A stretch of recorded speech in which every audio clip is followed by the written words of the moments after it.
Reprise de débat. L'honorable député de Louis-Saint-Laurent. Je suis ici aujourd'hui pour vous parler du projet de loi C-52 qui modifie la loi sur les transports ferroviaires.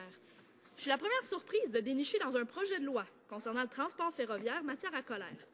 Bon, peut-être que colère, c'est un mot un peu trop fort. Disons plutôt exaspération, c'est plus juste. Qu'est-ce qui peut bien tant m'exaspérer dans une tentative d'établir des recours pour les expéditeurs insatisfaits des services ferroviaires du pays? C'est très simple.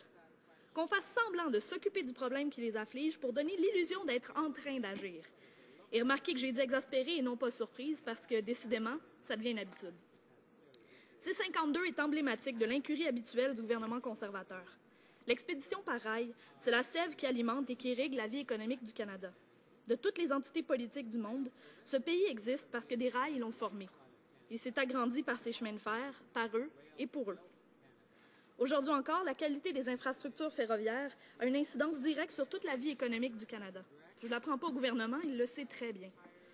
Normalement, d'ailleurs, le gouvernement conservateur, pantois de patriotisme comme il aime tant montrer l'être, défendrait l'accès de nos entreprises au réseau ferroviaire.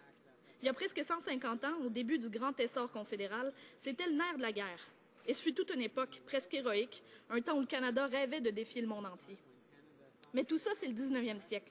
Ce qui se passe aujourd'hui est bien différent, mais facile à expliquer. Les compagnies ferroviaires sont des compagnies très prospères. Prospérissimes pour qu'on comprenne bien la nature superlative de leurs profits. C'est bien normal. Sans elles, le Canada est comme paralysé et n'a pratiquement plus d'économie.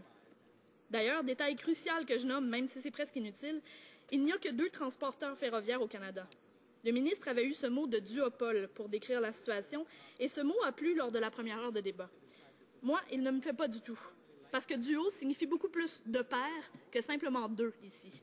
Et c'est un peu la source de tous les mots. Les profits superlatifs dont je parlais s'accumulent pour une raison évidente. La compétition est, disons-le, pratiquement nulle.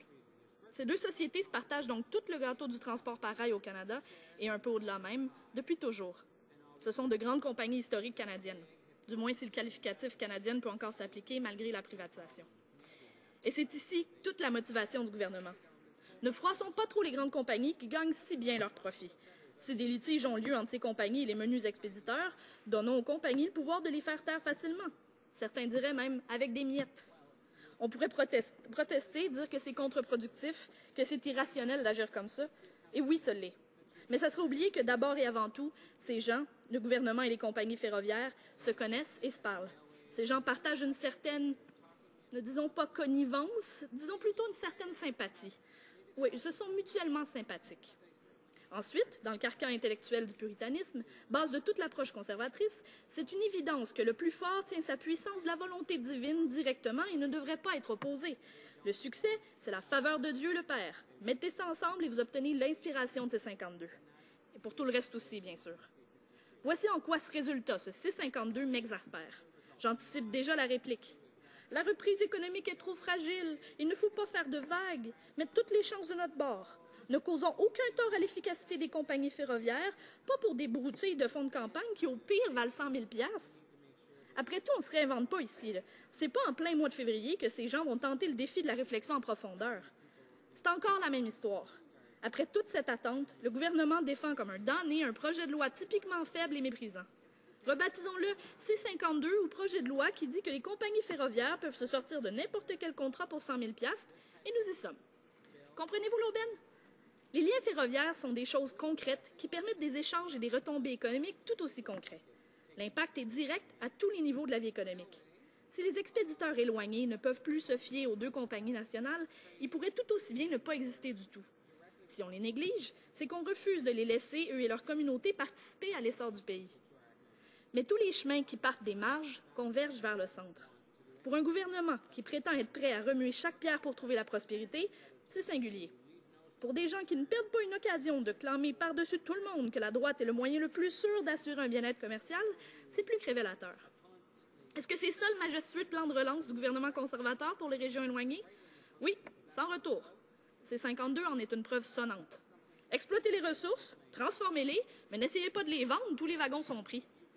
Une preuve de plus qu'il n'y a pas de plan et que ça devra attendre. Encore. Mais réjouissez-vous, dans la salle d'attente pour parler au gouvernement, il y a foule et vous allez pouvoir jaser. Il y a le secteur manufacturier, ma génération au complet et tous les peuples autochtones du Canada. Vous trouverez assurément de quoi placoter pour faire passer le temps. J'aimerais saluer ici le travail de ma collègue de Trinity Spalenok sur ce qui nous occupe aujourd'hui. Je dis collègue parce que c'est l'usage traditionnel, même si personnellement, je préférerais un mot qui montre mieux la déférence que je veux témoigner à son égard. Cette femme non seulement veut, mais peut tout faire. Quand la porte-parole de l'opposition en matière de transport dit donc « J'ai rencontré tous les intervenants », c'est qu'elle les a tous rencontrés, même ceux qui se cachaient. Et quand elle dirait « Une majorité claire n'approuve en rien ce projet de loi », eh bien, c'est que nous serions devant une évidence incontournable et damnante.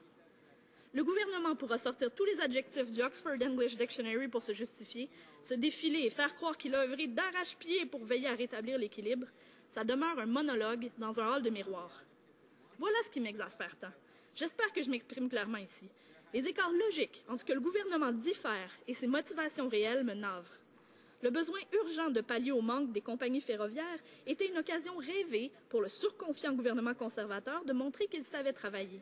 Résultat, il est le premier à sauter dans le lit des sociétés de transport. Comme quoi rien n'arrête l'amour, même la lumière éteinte. Quand un problème afflige le Canada, il faut aller voir ailleurs pour découvrir si les autres pays n'auraient pas des solutions. Non pas pour les copier, mais pour au moins s'en inspirer. Après tout, nous n'évoluons pas dans le vide.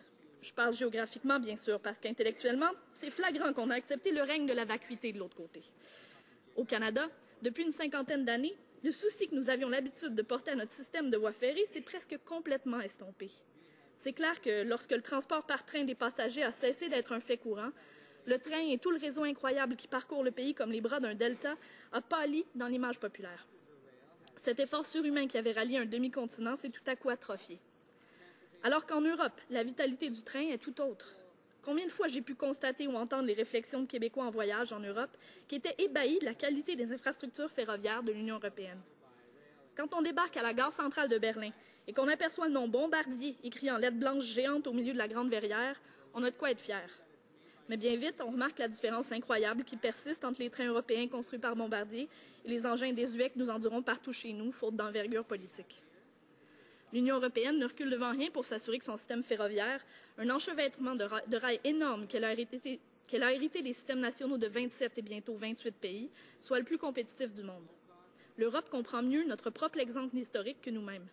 Sans un système ferroviaire hors pair et compétitif, notre pays n'existerait quasiment pas.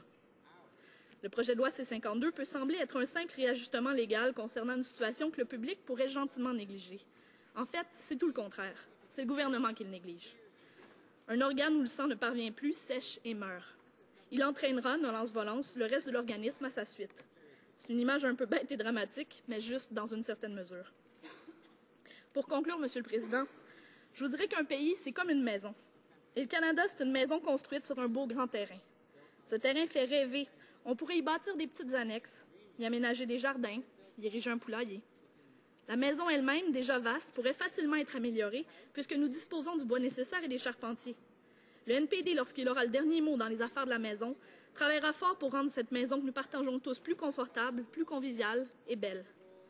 Nous ouvrirons des nouvelles pièces pour les enfants et les grands-parents, une bibliothèque, une remise pour les vélos. Alors que pendant des années, les libéraux ont passé leur temps à changer le tapis et à s'ostiner sur le nom de la maison, et que les conservateurs ont fait condamner les fenêtres parce qu'il y a des courants d'air et que le chauffage coûte trop cher. Pour faire de l'argent, il faut dépenser de l'argent. Ça, la droite devrait le comprendre.